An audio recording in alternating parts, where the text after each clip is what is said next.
स्वागत है आपका एक और नई वीडियो के साथ। मैं हूं आपका होस्ट आदित्य और आप देख रहे हैं व्रत कथाएं। तो शुभारंभ करते हैं। नवरात्रि में छठे दिन मां कात्यायनी की पूजा की जाती है। इनकी उपासना और आराधना से भक्तों को बड़ी आसानी से अर्थ, धर्म, काम और मोक्ष चारों फलों की प्राप्ति होती है। उसके रोग, शोक, संताप और भय नष्ट हो जाते हैं। जन्मों के समस्त पाप भी नष्ट हो जाते हैं। इस देवी को नवरात्रि में छठे दिन पूजा जाता है।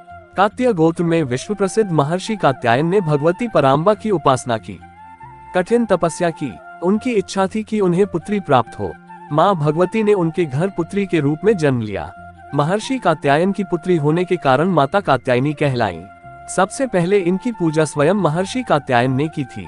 3 दिनों तक ऋषि की पूजा स्वीकार करने के बाद देवी ने ऋषि से विदा लिया और महिषासुर को युद्ध में ललकार कर उसका अंत कर दिया।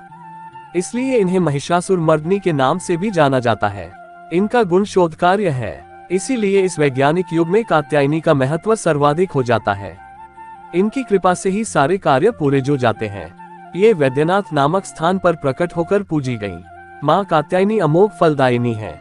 देवी कात्यायनी को ब्रजभूमि की अधिष्ठात्री देवी के रूप में भी जाना जाता है।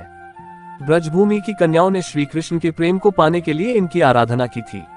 भगवान श्री कृष्ण ने भी देवी कात्यायनी की पूजा की थी। ये पूजा कालिंदी यमुना के तट पर की गई थी, इसीलिए ये ब्रजमंडल की अधिष्ठात्री देवी के रूप में प्रतिष्ठित है। इनका स्वरूप अत्यंत भव्य और दिव्य है। ये स्वर्ण के समान चमकीली है और भास्वर है। माँ कात्यायनी का पसंदीदा रंग लाल है। माना जाता है कि माँ को शहद का भोग लगाने से माँ बेहद प्रसन्न हो जाती हैं। देवी कात्यायनी को मधुयुक्त पान अत्यंत प्रिय है। इन्हें प्रसाद रूप में फल और मिठाई के साथ शहद युक्त पान अर्पित करना चाहिए। माता कात्यायनी 4 भुजाधारी है, जिनमें इनके एक भुजा में शत्रुओं का अंत करने वाला तलवार है, तो दूसरी भुजा में पुष्प है जो भक्तों के प्रति इनके स्नेह को दर्शाता है। तीसरी भुजा अभय मुद्रा में है जो भक्तों को भय मुक्ति प्रदान कर रहा है। चौथी भुजा देवी का वर मुद्रा में है जो भक्तों को उनकी भक्ति का वरदान देने के लिए है। इनका वाहन भी सिंह है। माता का प्रभाव कुंडलिनी चक्र के आज्ञा चक्र पर है। नवग्रहों में माता कात्यायनी शुक्र को नियंत्रित करती हैं। इनकी साधना और भक्ति से वैवाहिक जीवन के सुख की प्राप्ति होती है। जिनके विवाह में बाधा आ रही हो उनके विवाह की बाधा माता कात्यायनी दूर करती हैं। इनकी उपासना और आराधना से भक्तों को बड़ी आसानी से अर्थ, धर्म, काम और मोक्ष चारों फलों की प्राप्ति होती है।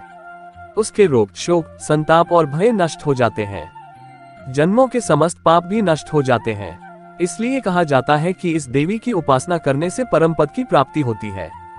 चंद्र हासोज्वल करा शार्दुल वर वहना, कात्यायनी शुभंदद्या देवी दानव घातिनी। इस मंत्र से देवी का ध्यान करके नवरात्र के छठे दिन देवी की पूजा करनी चाहिए। ऐसी ही अन्य जानकारी के लिए कृपया आप हमारे YouTube चैनल से जुड़िए। चैनल को सब्सक्राइब कीजिए, वीडियो को लाइक और शेयर कीजिए और पुण्य लाभ अर्जित कीजिए।